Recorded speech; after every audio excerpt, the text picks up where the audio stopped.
Thank you. Through all this time, as I mentioned, since 1998, we have trained more than 7,000 people from more than 3,000 organizations and over 131 countries. So we've been around for a while, and we already have a very strong network of alumni and people trained from our courses. Let's continue. But why? Why do conservationists, practitioners, climate action practitioners need to learn? Why will they learn economics? And I think there's a question that responds kind of this. If protecting nature is so important, why isn't that always the option that society chooses? And this might be because climate change and biodiversity conservation are not nature challenges, they are societal issues, societal challenges, and therefore they are also an economic challenge. Understanding economics help us practitioners to design solutions that are effective, equitable, and financially sustainable. There are some key reasons that we think that this material and these kind of concepts, methodologies are helpful for conservation practitioners. First, because they help us understand and evaluate the socio-economic drivers of resource use and environmental problems and the trade-offs that are related to them. They help us value nature. So economics provides the tool to estimate the value that people give to economic services and the costs, how much that costs if we degrade the environment. But we also think this is a new language that help us practitioners and environmentalists and climate action activists or practitioners to talk and have better argument to speak with other sectors. So economics provides tools to give this conservation and climate leaders the influential seat at the policy table. And when we talk with the public opinion, economics is a universal language that'll help us understand better what are the other sectors thinking, what are the other sectors' priorities. And when we can speak in their own language, we might be more heard. Also, economics redefines the relationship between conservation and development. So the idea, it's also that from Conservation Strategy Fund, we try to see development and conservation as allies instead of adversaries. It's not two different paths. We need to find a path to do these two things together. We need to conserve and we continue to develop. But what is the best way? Well, with economics, we can find the best way to do that.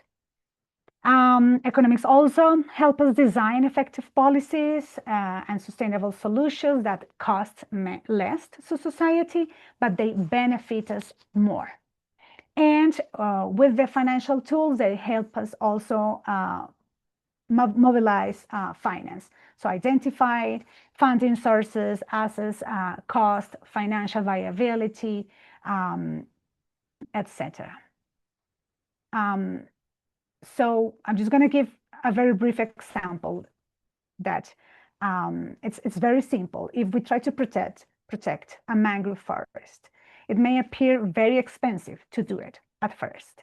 But when we do the economic analysis to understand what are the benefits that as a society we perceive from those mangroves, for example, reduce the flood damage, the carbon storage that they do, the fisheries and the tourism that we can do there, most of the time, those benefits far exceed the costs of conservation, making protection the most actually cost-effective choice most of the time, or many of the times.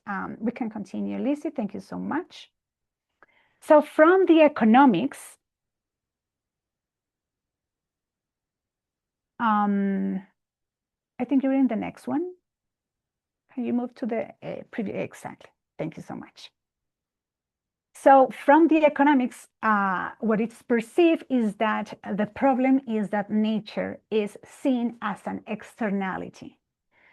So what is an externality? It's an uncompensated, unintended cost or benefit of an economic activity that affects people or the environment, but they are not reflected in the market prices of the goods and the services that are being produced. So it's basically a benefit or a cost that is not incorporated into the cash flow and the financial analysis.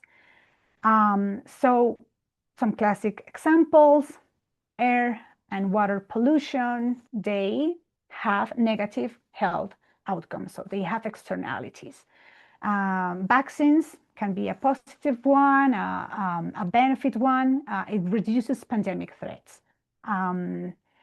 A factory, for example, discharging pollutants into the river, the factory might not pay for this environmental challenge, but the communities and the ecosystem that are receiving the costs of that polluted water, for example, in their health issues, reduction of biodiversity, those negative environmental externalities that are not paid by the factory are having a consequence that are not being internalized in the cost of the factory. So that's basically an externality. A positive environmental externality could be, for example, a landowner who decides to restore a wetland. That wetland will provide positive externalities to the communities around because it improves the water quality, stores carbon, provides habitat for wildlife, and basically it benefits the society beyond the landowner. So the landowner has an externality, a beneficial externality, positive externality for the people around them. Basically, we can say someone else pays the cost or receives the benefits of an activity without being part of the transaction, of the direct transaction. So from the economist, the problem of nature is that it is perceived by society as an externality. Can continue, Lisa, please. Thank you so much. So this is the fundamentals of having a whole theory of what is natural resource economics, which is one of our modules in our courses, in all of our courses. And this is because connects economics with environment. Why? Because economics is fundamentally about the use of scarce resources. Scarce resources can be time, can be land, can be oil, can be forest, but extracting those resources now affects the amount of the resources in the future. So that's why we can classify them as a scarce resource. And as we all know, there are two types of natural resources. One of it is non-renewable. So when we use now, it always excludes the use in the future. If we take 10 barrels of oil today, it means we have 10 less for the future. In the case of the renewable natural resources, we can use them and they renew, but we need to bear in mind that the use cannot outpace how quickly the resource replenishes. So for example, if I have 100 fish, I remove 10, another 5 are born, but at the end of the season, I am going to have 95. So we're going to have less than I had at the beginning if it's not balanced. This is the basics of natural resource economics in 1 minute, in 2 minutes maybe. Let's continue. Lizzie, thank you so much. So for economy, there are 4 types of goods, and they are classified depending on 2 key features, excludability and rivalry. And they basically define how we treat nature and its resources.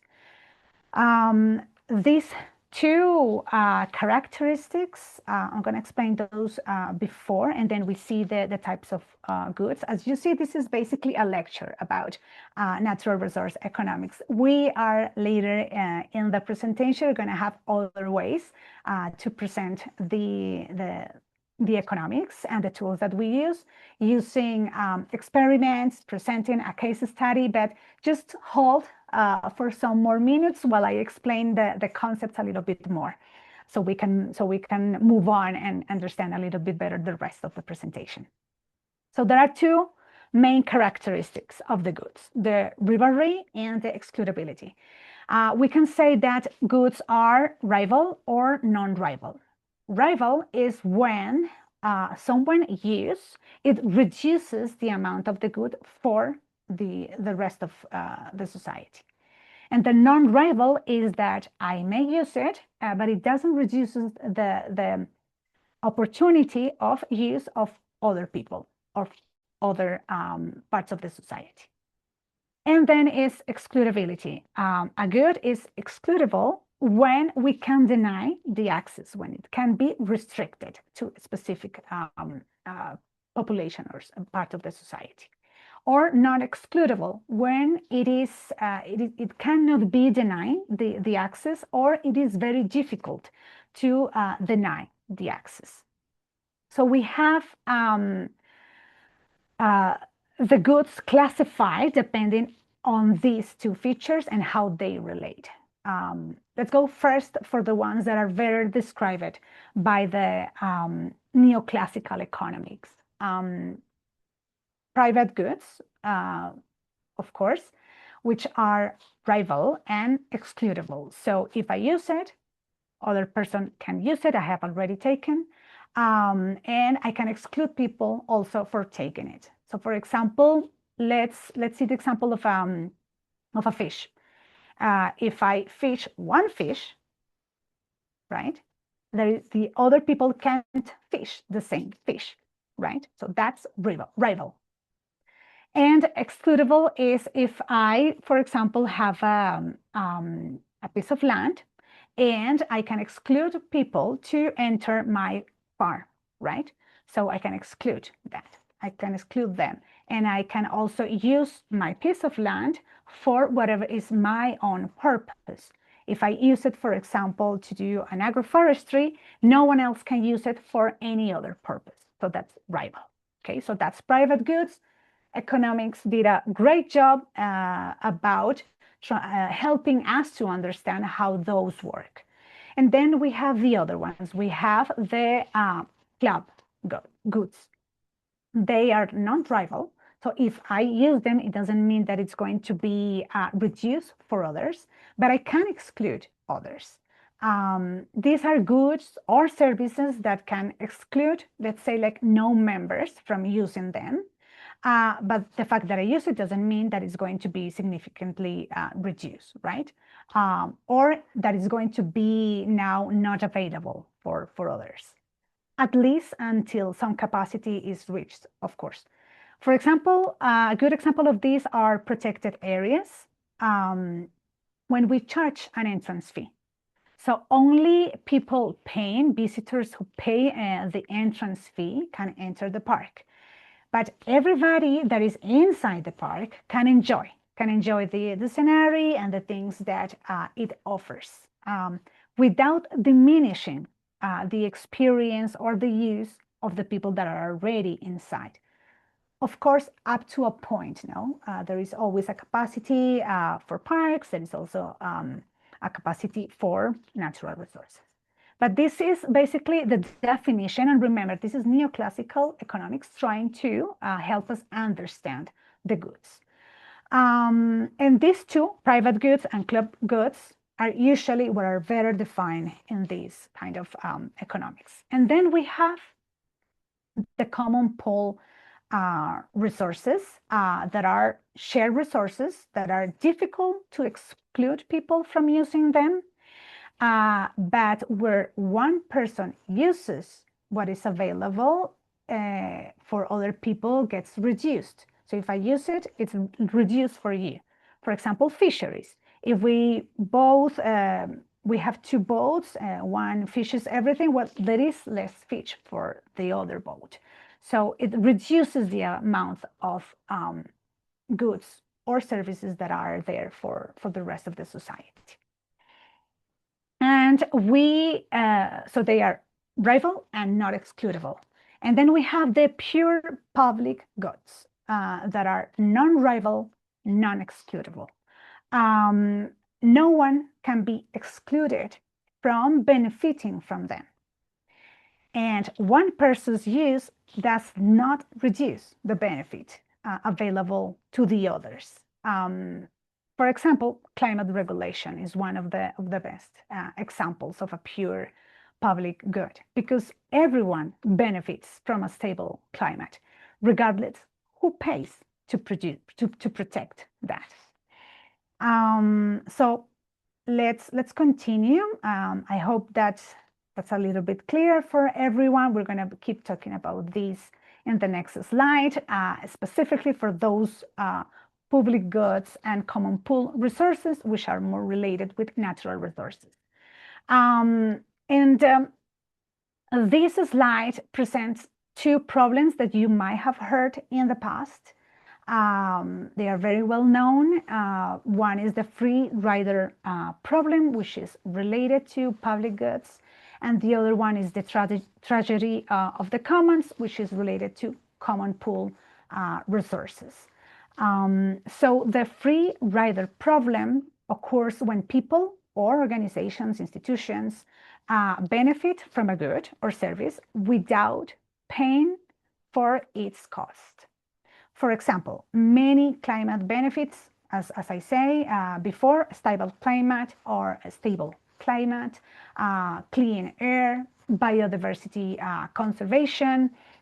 So because everyone benefits regardless who pays, rational actors, which is a term from the economics, rational actors, so individuals, companies, countries, may choose not to invest to protect them, expecting that the others will do it.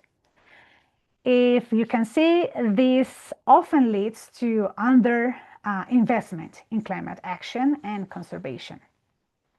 If everybody waits to someone else to act and to pay, then what happens? Well, there is too little action actually taken. And even though everybody will be better if everybody contributes, but this doesn't happen. That's why we become free riders. I'm just going to give you an example. Imagine a group of neighbors sharing a community garden. Everybody enjoys the flowers, the butterflies, the smell of the flowers, but if everyone expects that others will water and will maintain the garden, and anybody ends up actually doing it, well, it eventually deteriorates, right? Climate action and biodiversity conservation face a very similar collective action challenge. So this is the free rider problem. And then we have the tragedy of the commons related with the common pool resources. Remember, these are rival. If I use it, we're going to reduce the amount for others.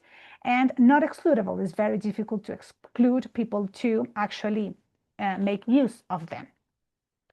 This tragedy of the commons occurs when individuals acting in their own self-interest overuse a common pool resource, leading to its depletion or degradation. Because no single person owns the resource, everyone has an incentive to use as much as possible before others do. So if a shared resource belongs to everyone, then who is responsible for protecting it? These questions really highlights the need for rules, cooperation, and governance of natural resource economics, of common resource for their sustainable management. So basically, free rider problem, everyone wants the benefit, but no one wants to pay. and the tragedy of the commons. Everyone wants to use the resource before someone else does. Okay, let me see. We might continue. Thank you, Lizzie. So these are economic models and assumptions, again, that try to understand and are founded on our behavior, how we behave, how we use resources. Remember that we, as you can see, we make economic decisions all the time. All of these things are things that we usually, in our daily basis, make decisions about those, right? But this is, remember, traditional neoclassical economy, trying to explain how we use natural resources as rational actors. But experiments and additional analysis allow us to update and adjust these theories and understand the real world. So what we're going to do now is a series of experiments that you are going to help us to understand a little bit better how our behavior is related. For this part of the presentation, I'm gonna leave the floor to Lizzie. So Lizzie, back to you. Thank you so much. Maybe after Lizzie, I'll be checking the chat in case you have questions.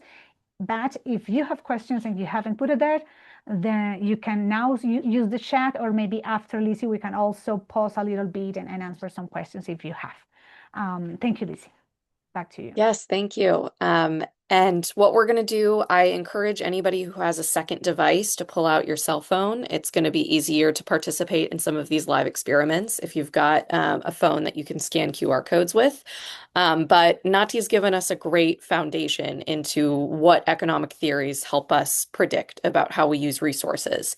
But sometimes it's hard for us as conservationists and as environmentalists or climate actors to really understand that we're all capable of making decisions that fall into these economic models and theories. So we like to put some of them to the test. Let's see how your behavior meets or doesn't meet economic theories that help us determine natural resource problems and environmental problems.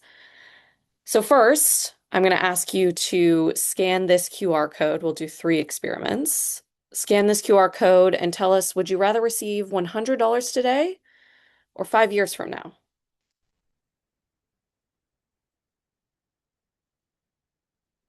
And I'll give it about 1 minute for everybody to join on. You can also, I'm going to type in the chat. You can Exactly. also join at slido.com.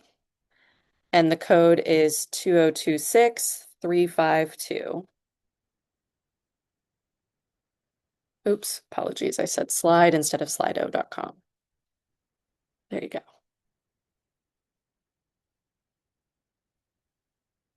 In a minute, I'll click and we'll see what everybody responded to this poll.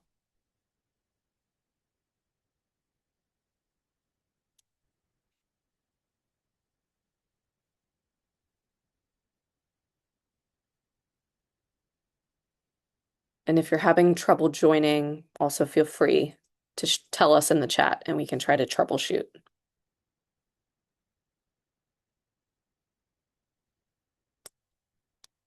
Okay, let's see what people answered.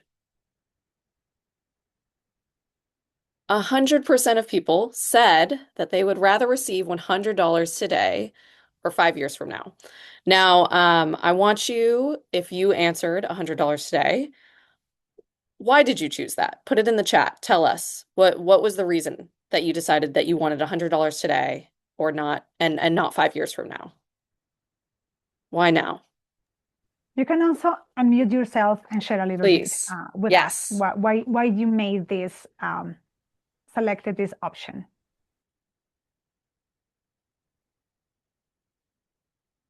Money loses value with time if you don't invest it. That's why you'd rather have it today. So there's an opportunity cost. If you had it now, you could do something with it. Whereas if you wait, it's still just $100. Yeah, I don't know what the value of $100 is going to be in 5 years. That's a great comment. Yeah, you guys are actually touching on some core economic theories that revolve around capital theory or the time value of money. Many of you guys were looking at the risk associated with whether you wait or whether you have something now. And us as humans, we tend to prefer things now because a sum of money is worth more to us now than the same sum is at the future date. First, through just our present bias. We like those hits of dopamine. We like to have things now. We can think of all the things that we'd spend our $100 on right now. We have current needs. But there's that opportunity cost of capital that Christine talked about, or Christina talked about wanting things now, not in the future. We can invest today. We get some more later. There's things that we can do with that money in the meantime that we can't do if we receive it in 5 years. But then also our markets are set up that purchasing power decreases over time. So we have to operate within the market environments that we're set in. And that encourages us to buy things now and to get things now. And then we also have current needs. You have to have food, you have to have shelter, and sometimes $100 can go a really long way. Um, and this time value of money actually applies a lot to the environment in that we don't just treat money this way. We treat all resources and all goods and services in the market this way. We treat natural resources with that same bias. Remember the tragedy of the commons that Natalia was speaking about? There's an incentive in common pool resources for people to grab everything they can now because you have the uncertainty. You don't know if that resource is going to be there for the future. So you might as well profit on it now and try to gain those benefits now. So this is really a matter of incentives in the environment. If we treat natural resources the same way that we treat money, we have to understand how we can shift incentives with these natural resources for key decision makers. So why do we not cut down a forest to sell the timber? The timber has a real present value that really is attractive. But if we wait, we might lose out on the benefits of ecosystem services. So we have to figure out how to communicate with policymakers about the long-term benefits. So then that way they don't instantly go with those short-term solutions. Okay, let's try another poll. Would you prefer $100 in 5 years or 110 USD in 5 years and 1 month? Give about a minute for everybody to answer. And yeah, I see a comment in the chat. The value of 100 will not be in the same in 5 years, so it's better to use it now. That's exactly right.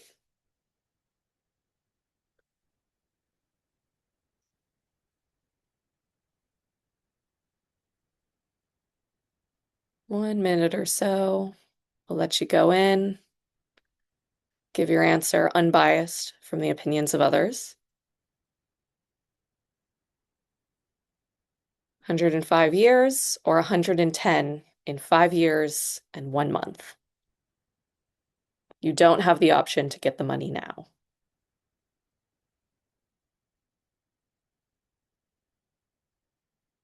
Okay, let's see what people responded. So we're a little bit more balanced. Some people would prefer 100 USD in 1 year, that short-term bias. You want it as soon as you can get it. And then some people said, yeah, I'll wait, or excuse me, it says a week, but I mean a month. I'll wait a little bit extra time to get an extra $10 out of it. Why not? And it's a little bit more, it's a bit more of a decision for you guys to consider. This is actually an example of a behavioral economics concept called hyperbolic discounting. So neoclassical economics, the previous experiment that we just did, just says we always prefer things now. No matter what, we always prefer things now. But through observation of our behavior in real world environments, through behavioral economics, we actually find out that when both options are pushed to the future, we actually don't care as much. We don't care about the future trade-offs as much. Even though if you were asked probably, I would receive $10 now or $20 next week, most of you guys would or if I asked you to receive $100 now and 110 next week, most of you would be choosing probably this present option. But here, when both options are pushed into the future, it just matters less to us. It's harder for us to visualize those long-term gains or losses, even if we know that the actual monetary value is different. Again, that comes from our present bias. We get really distracted in our long-term thinking because humans have to survive now. But we also have that dynamic inconsistency. We know that our preferences change over time. We don't know if in that 1 month between 5 years and 1 month, we don't know what we're gonna be doing. We don't know about 5 years, just in general, what we're going to be doing. We understand that our preferences change over time, and that can change our decision making. And then we just have commitment problems. Sometimes it's hard for us to stick to long-term goals. So when we push something, a critical decision that gives us less money or more money into the future, it just seems a little bit less hard. It seems a little bit easier for us to commit to waiting. When in actuality, once we got to that 5 year mark and we still had to wait an extra month for $10, we might be feeling really differently about our decision. And this has some applications. We all know here, because a lot of us work in the environment, that the cost of environmental actions are immediate. We have to spend money now on solar power, for instance. That's a huge upfront cost that people have a hard time. There's a lot of political will against those immediate costs. And then the benefits of, let's say, setting up that renewable energy system get delayed. Or let's say you live on a coast and you're at threat for hurricanes or typhoons or other sorts of natural disasters that could potentially destroy your home. Oftentimes, even though people know that the threat exists, it's indefinite. It's in the future. We can push that to tomorrow. We don't need to buy the insurance today.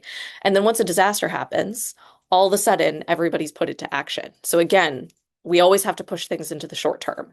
So we have to, when we're making decisions and when we're aligning these incentives and we're talking to people who can help make these decisions or help drive this action, we have to talk about front-loading incentives, co-benefits that occur with the costs, and then use commitment devices like UNFCCC's or the Paris Climate Agreement to help make those commitments have more long-term staying power. So how we view time and money together is very much linked with our behavior, and it's easy to predict that. So that's why we use economics to predict how people can respond to behavior and design better policies and better solutions that take that into account. So I'm going to ask you couple more questions.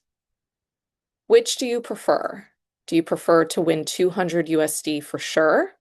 So 100% probability that you win 200 USD? Or would you rather win $400 USD with a 50% chance of success? So I'm either going to give you $200 right now, or I'm going to say, flip that coin. If it lands on heads, I'll give you $400. Choose which option you'd prefer.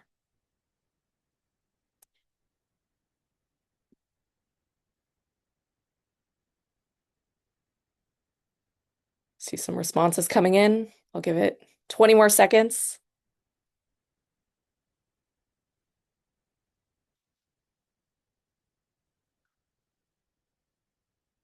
Okay, let's see what everybody said. Most of you said that you would win $200 USD for sure. People like a strong commitment. They like to win. And then 20% of you said you'd win 400 USD with a 50% chance of success. Okay, let's see what that explains about your behavior. So what this first experiment is kind of assessing is what your adversity to risk is. What is our risk aversion? So the actual value of each option is the same, the magnitude. You multiply it by the probability. Each time, do this experiment 100 times, somebody's probably going to end up with around $200 on average. But the option that we choose determines what our appetite for risk is. So if you chose option A and you said, give me $200, I don't want to deal with risk, you're risk averse. You'd rather take the sure bet. But there's always people in society who are risk loving. That's why things like gambling are so successful. These are risk loving people, and they'd say, yeah, flip a coin. I want $400. That, I either get nothing or I get $400. I'll take the $400. I'll take that chance. You'll be a risk-loving person. So let me give you another question, but let's slightly change the parameters. Which do you prefer?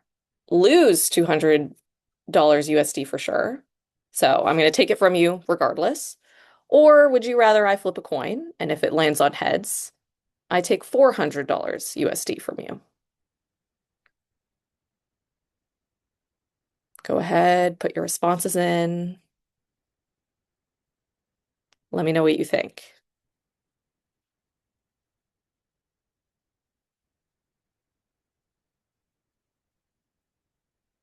30 more seconds.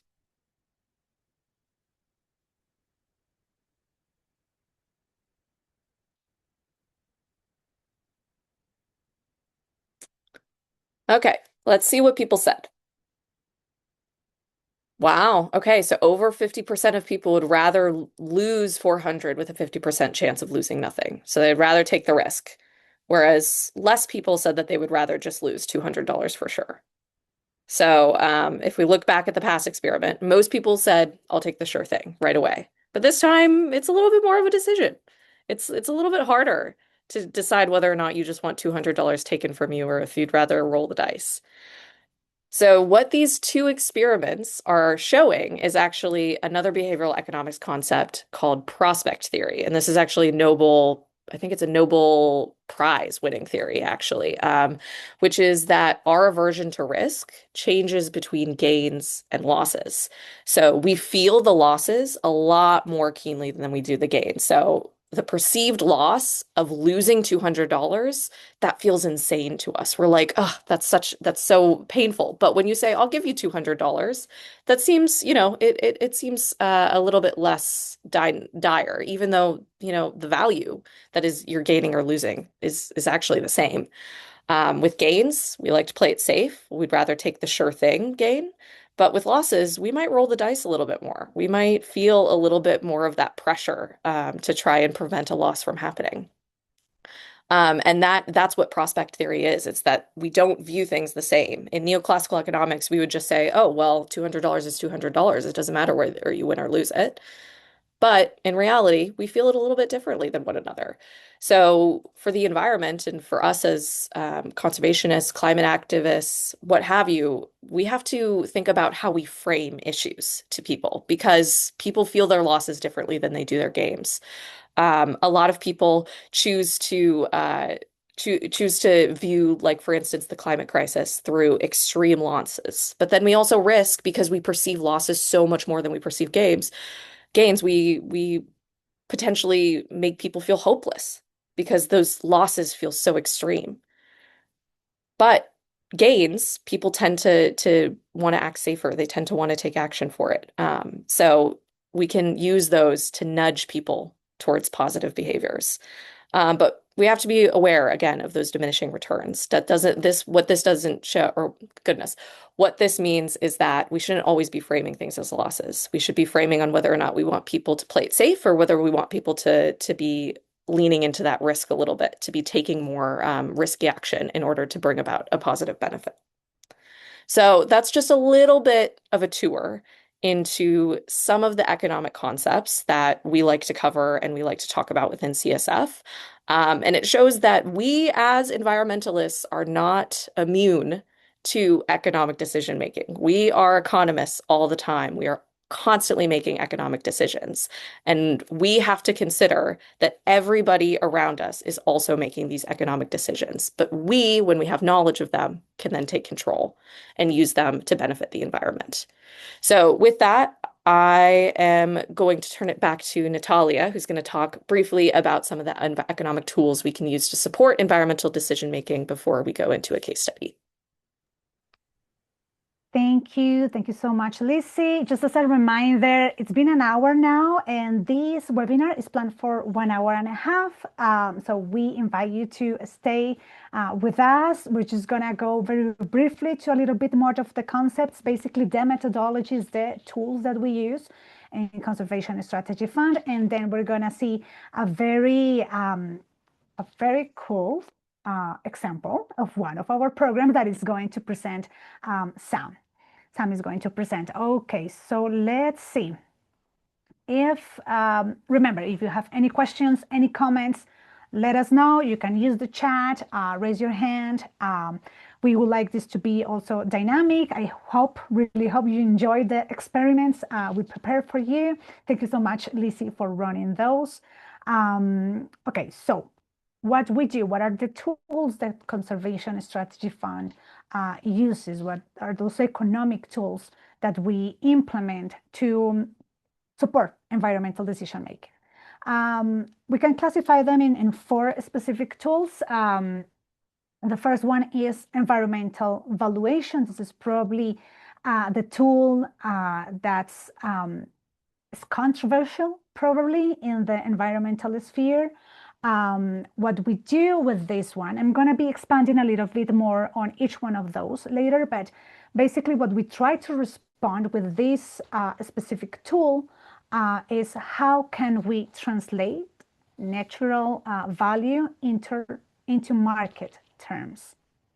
Right? It's not how much they cost, it's how can we translate that to a language that is globally, universally understood, which are the market terms.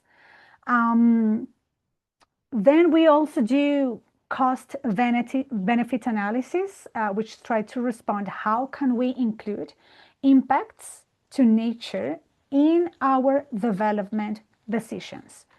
So for example, if port is going to be built, what are the environmental and the cost faced by the environment, what are the costs faced by the society, and what are the benefits that having the port will bring to the society as a whole, and also specific actors in that society. Cost benefit analysis help us a lot to compare between options, but I'm going to talk about that a little bit later. Then we have environmental policy. This is market-based environmental policy that tries to answer how can we use economics to realign policies and incentives to benefit nature. So what basically Lizzie was talking about during the exercises that we did, experiments. And then as part of our tools, we have the conservation finance, the finance solutions, the financial strategies, which try to respond how can we sustainably support nature, not only now, but also far away into the future. We, of course, also have our training program, right? And our training program and the website that the team share in the chat, you can find, for example, self-paced courses that we have on these topics.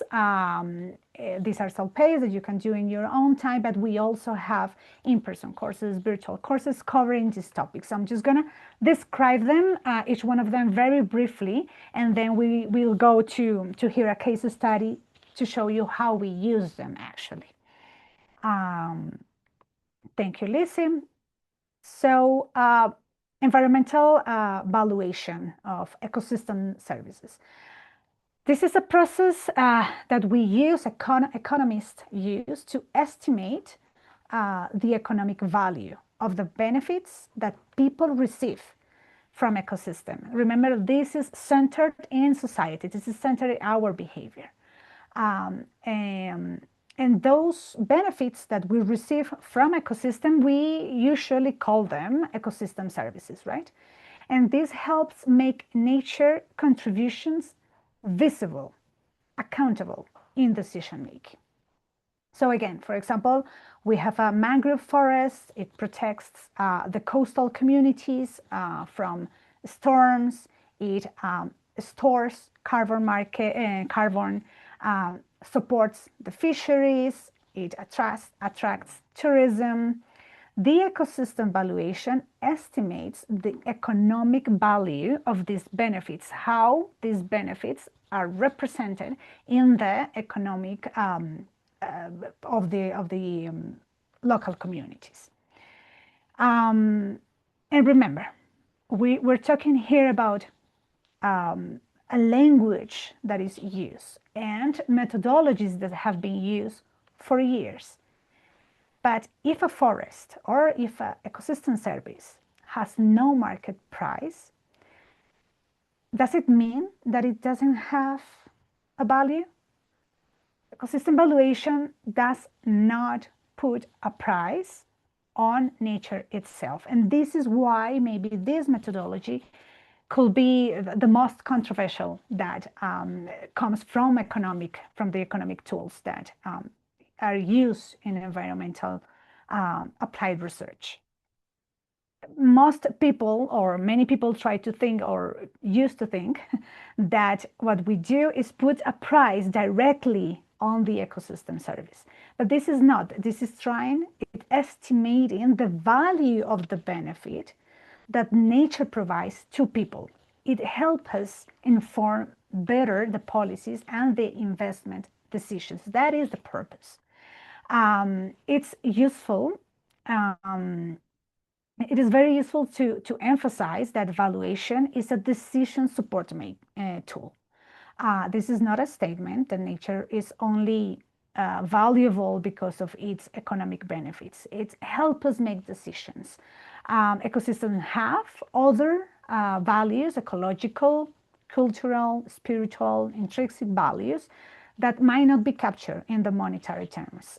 So economic valuation actually complements a pool of other values rather than replacing them. We don't only do economic valuation. We evaluate all the benefits, but the economic benefits are, let's say, understood through a series of methodologies, a range of analysis methods that exist to help us translate those ecosystem services into socioeconomic value.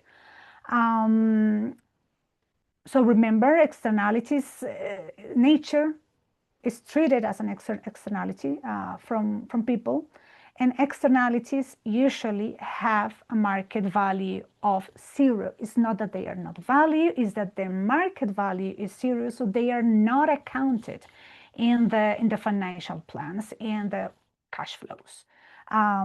So it's very difficult to do it if we don't internalize those costs for society and those benefits also that society.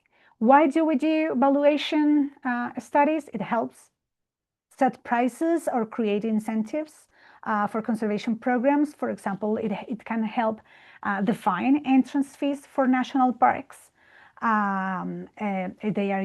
This is used as a methodology that is very much linked to natural capital accounting.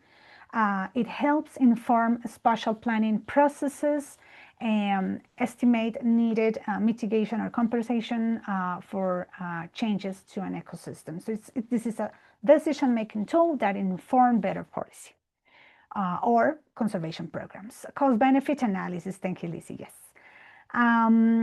So this is a methodology, as I was mentioning before, that helps us compare costs and benefits from a project, from a policy or an investment, and it helps us determine whether its overall benefits actually overweight the costs. So it determines market and non-market costs and benefits, and how costs and benefits will be distributed in society too.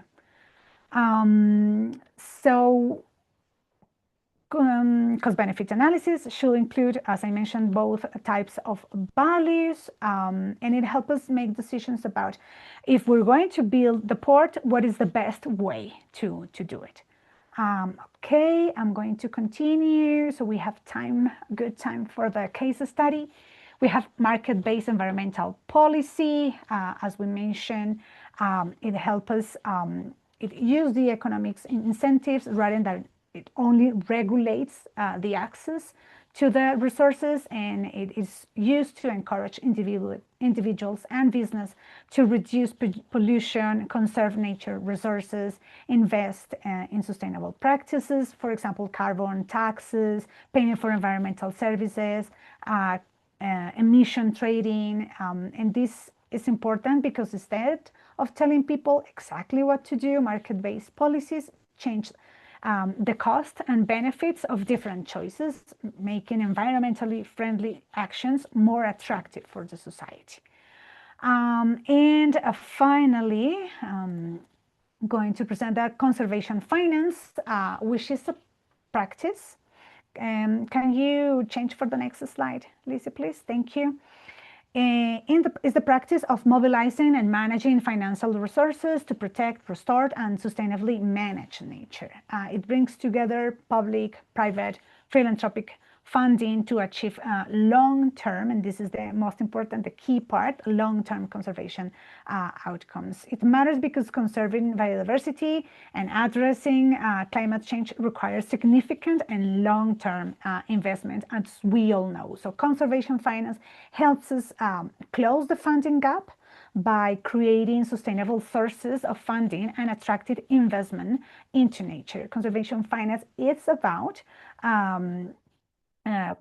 ensuring that nature has a financial resource that is needed to thrive, and not just today, but also the future. So governments can create protected area trust funds to finance park management. Companies can purchase biodiversity credits.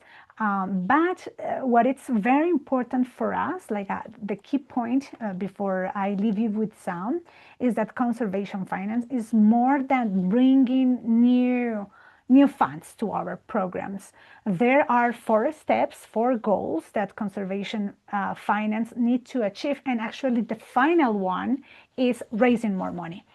But before that, conservation finance, sustainable finance strategies will try to optimize the resources that we already have, how we make more efficient use of the resources that we already receive, that we already have. Second, we should disencourage harmful action. It means, for example, what are those costs that we can avoid? It tries to incentivize positive actions, so the better use of the resources that we have, and incentivize positive actions that will have an impact in conservation with the funds that we already have. And then the 4th step is to increase the financial capital for conservation by bringing new sources of funding. And this is a whole world that you can also learn better in our courses. We have a self-paced course available for you. I'm going to be mentioning about those self-paced courses later. I'm going to jump this slide. Lizzie, thank you. So we can jump right directly into our case study. This is a case study from an Africa initiative that we have. And Sam, the floor is yours. Thank you so much. Thank you so much, Nati. Hello, everybody. It is such a joy to be here with you all today. I am going to move quickly through this case study, very briefly touch on some things, and we will cover a bunch of the concepts that Nati and Lizzie were talking about earlier in this presentation, although I will be connecting it to the exact work that CSF does on the ground, or shall I say, in the water. Okay, here we go. So this is our most recent project from our Africa team. It involved an ecosystem services valuation and building or designing a finance mechanism that can specifically support community-based marine management in Mozambique, Tanzania, Kenya, and Madagascar. This project is close to my heart. I was raised in Madagascar. I care a lot about these waters and these ecosystems and these people. And so it was a total joy to be a part of this. Thank you, Lizzie. So just one back, please. Thank you. So the Western Indian Ocean is a critical economic and ecological asset for about 244 million people. Today, I'm going to share how CSF is working with IUCN to secure that lifeline of ancestral heritage and workplace and economic value through quite a revolutionary approach to conservation finance, I would say. You can go next. Thank you, Lizzie.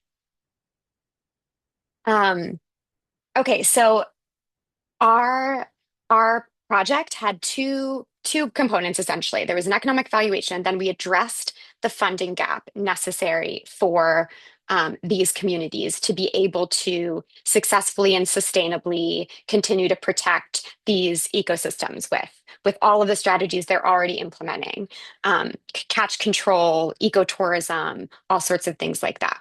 So in order Thank you.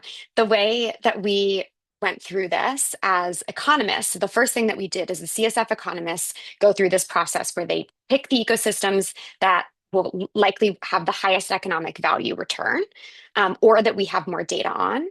They select the ecosystem services like carbon sequestration, food supply, water supply, coastal resilience to storm damage, any of that. And then they go to the ecosystem services valuation database and extract the data, the estimations of what the economic value of those services are, put them together and deliver sort of an overview that highlights the value of these ecosystems so that the communities can pursue more funding opportunities and that allow them to continue to take care of their natural heritage for themselves and for the rest of the world. You can go ahead to the next one. Okay, so coastal communities are our most effective frontline stewards. They manage natural infrastructure like reefs, mangroves, seagrasses that underpin regional food systems and global climate resilience. So they're helping with the food systems of local communities, but also the carbon that these systems hold, the resistance that they hold to damages by the climate crisis. It's all contributes to the world, the global climate resilience. And that is incredibly, incredibly valuable too. But there's this staggering paradox that despite the impact of protecting these ecosystems like mangroves and coral reefs, you can see in this document on this page, we have a few of our economic estimates for the values of these services. And these are in international dollars per hectare per year. So every year, and this is a land of hundreds and thousands of hectares. So you can imagine just how valuable this is, right? But despite how valuable this is, right, less than 3% of global climate finance is reaching these communities. We're asking people living in poverty to protect these global assets and global services without giving them the financial security to plan beyond their immediate needs and their own needs. So the study, which I love, we pulled it all together. This is an estimate, right? But we pulled it all together, and the natural assets protected and managed by these locally managed marine areas in the 4 countries generates a total ecosystem service value of approximately 21 billion international dollars per year. So every year, so these small communities on these islands are and these coastal countries are protecting billions and billions and billions of dollars in value for the global ecosystem as well as their own local ecosystems. Um, you can go ahead. What the key takeaway from this study, what we're communicating out to everybody essentially is there is this incredible ROI of stewardship. They are such effective stewards of their own lands. They're so effective and it's so low cost, really low cost to provide them with the support that they need to continue this effective stewardship by their own definition in their own way. There's an enormous return on investment. So when a fisherman respects a no-take zone, they lose between 150 and 300 in annual income. In a region where people live on a few dollars a day, that is a big economic sacrifice for the global good. So the communities here are bearing the cost of conservation while all the benefits like biodiversity, carbon sequestration flow to the rest of the world. That is not a community failure. That is a structural failure of our financial architecture. So the study found, which, is I think a really impressive key takeaway, this ROI of 300 to 1, that for every dollar we invest in LMMA management, about $20 to $50 per hectare, we unlocked ecosystem benefits valued at $15,000 per hectare. So it's a 300 to 1 return on investment. If this were a tech startup, it would be the best investment ever, right? So as conservationists, this should be our top priority. We have to stop seeing these ecosystems as just biodiversity hotspots. They are high value infrastructure. One of the ways that CSF helps people see ecosystems as high value is we create these interactive tools. Nati was talking about the calculators. I shared a link earlier in the chat. We have a bunch of different tools that help integrate the economic values of ecosystem services into planning for people. We can run these very quick. The algorithms that CSF economists have put together can be run very quickly through this platform. As part of this project, we created this dashboard. We'll have a QR code so you can access it. We created a dashboard so people can select either mangroves or coral reefs and figure out, depending on how many hectares of each, figure out what the values are to the Western Indian Ocean, and then what the values, the total ecosystem services values are in a global span. So, and then it'll show up on the right-hand side of this slide. You can see that it'll show up with the total ecosystem services value, and then it will break it down to the different services provided and which ecosystem is providing them. So mangroves, for example, provide really high levels of climate regulation. That's their carbon sequestration power.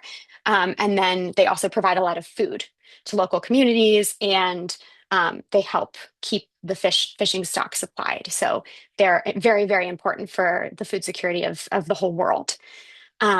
So considering this is the greatest investment ever in the whole world, right? Considering this, if this was a tech startup, the ROI would be out of this world, I'll say. Why doesn't the money reach these people? The gap, there's this huge gap between sort of corporate systems and community systems, and international donors really need audited accounts and corporate restrictions, but community governance is based on local legitimacy, seasonal rhythms. What happens is funding gets stuck in intermediaries with transaction costs stripping away the capital before it hits the beach. So we talk to a lot of community leaders about the kind of access that they need and the kind of financing that will be the most effective for them. And it involves financing that they can control, that meets and aligns with the way that their communities work with each other and within themselves. And if it's aligned with local governance and customary practices, it will be the most effective funding structure. Next slide, please. So we've talked to quite a few. These are just some, I just wanted to show you all the lovely faces of the people that we're talking about, right? These are people from Kenya, Malawi, Tanzania, Madagascar, and they've all noticed that there's this, they're protecting something incredibly valuable and they need more support. So the solution so the challenge, of course, local people are bearing the cost for global public goods. So the solution that CSF put together based on this study is a specific financial mechanism called a conservation trust fund. Very briefly, very high level, it's an independent legal entity that is established to manage or hold assets with the goal of providing long-term sustainable financing for biodiversity conservation. So the idea is to build a conservation trust fund that is managed by these local communities, by leaders within the local communities, and they can access it long term. And it will, be more directly, that's how we get the funds to hit the beach, essentially. That's what we're saying. It can directly enable and support them. They're already really effective conservation. All right, so just next slide. These are a few things that a CTF will provide. Strategic oversight and guidance. It will be able to mobilize research, mobilize resources, and use the technical research to continue to support the best practices for conservation in these regions. And everybody can learn from each other, and it's community led. This is another great community leader, the chair of the Community Leadership Network from Zambia, Rogers, and he talks about how funding that's led by these Indigenous peoples and local communities, these locally led initiatives are going to return the strongest on investment. They're going to have the highest return on investment, which we've proven, CSF proved in this, in our economic research. And so right now, what we're doing is we're in the process of sharing these resources and this research with LMMAs in the region. And we're supporting IUCN right now in their campaign to establish this new conservation trust fund. So they're looking for funders, they're looking for partners to create this new sort of visionary conservation trust fund to help support these exact communities in the Western Indian Ocean. They've been sharing, we just shared this research at the 11th Our Ocean Conference in Kenya last month. So this was just shared really widely. People are very, very interested and excited about it. We had a lot of important discussions and workshops during that conference about what this could mean for the local communities and next steps in conservation finance. Um, and now we're sort of sharing this as widely as we can. I mean, ultimately, we need to build economic systems that incentivize conservation and restoration of our natural ecosystems. And the first step is to compensate and support local communities who are at the front lines of the ecosystems. They're interacting with them daily, protecting them for all future life on Earth. You can read our policy brief about the case study. That was a very fast, high-level review, but you can read about it with the QR code on the right. You can interact with the dashboard and pull up your own values and discover how valuable mangroves are with the QR code on the left. And this is a really just a great example of CSF's economics in action, right? Like how do we make these, how do we have these conversations? How do we bridge these gaps between the communities that are supporting our ecosystems and the large funding and economic architecture surrounding them that sometimes doesn't understand them enough? And economics is that shared language that Nati was talking about earlier, and it can bridge that gap. It can help us communicate across countries, oceans, organizations about what we value, and it can help us set up infrastructure like this conservation finance initiative, the trust fund. It can help us set up those infrastructures that are cognizant and aware of the needs of the communities and that factor it in and really, really form a robust support network for these services that are vital for our climate resilience as an entire um, you know, as an entire ecosystem across the earth, and really valuable in proving that there are ways that we can infuse the finances directly into communities that need it the most. So we're hoping that this fund will be established soon. Please stay tuned and reach out if you have any questions about this or any of our other projects. Thank you. I'll hand it back over to Nati to close us out. Thank you all for your attention. Thank you so much, Sam, and thank you, team. I hope you have enjoyed this presentation to this webinar today, as we for sure enjoy presenting it to you. Just a few final slides to let you know how you can engage with the Numbers for Nature Training Institute. You can learn with us. We have our Numbers for Nature Training Institute website. You can find it in Spanish, English, Bahasa, Portuguese. Actually, you can navigate it in any other language too, but the materials there, for example, our self-paced courses, you're going to find right now in the English platform. And just for, can we jump to the, exactly, thank you. The self-paced courses that we have been talking about are only for this July, available for free to all of you. We make them free for this month in the frame of this webinar that we're offering for the PCCB network. You can scan the code, have access to 5 self-paced courses that you can do on your own time: Introduction to Cost-Benefit Analysis, Introduction to Natural Resource Economics, Introduction to Conservation Finance, to Behavioral Economics, and to Environmental Valuation. Take advantage of those, share them with your networks too. Next, please. We are running our flagship course, which has all these modules and others. They are put together, but they also offer, this course also offers the opportunity to interact with a cohort, an international cohort, and with experts that will be having synchronous sessions with that cohort in each one of these modules. So visit our website, learn more about this virtual course that is going to be happening from September 14 to November the 20th. And you are also very welcome to Join us in our YouTube channel where we have animated video lessons for all these topics listed there. They are very short, very easy to follow videos that explain also the concepts that we did explain here a little bit.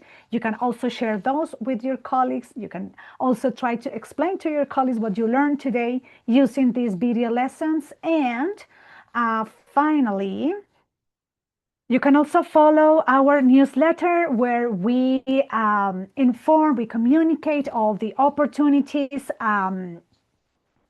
with you every 2 months. So thank you so much, everyone, for joining us, for staying connected during this 1.5 hour webinar. I hope you enjoyed and learned a little bit about why economics and finance are important to conserve and for our climate action too. Thank you, team, Lizzie, Sam. Thank you, everyone. See you later. And thank you to PCCB for providing a platform for us to share a little bit more about CSF and what we do. Thank you. Thank you so much. All right. Now that we're at time, thank you all. You're welcome to log off. We'll make sure to get the Zoom recording sent to the PCCB team for potential distribution. Thank you so much.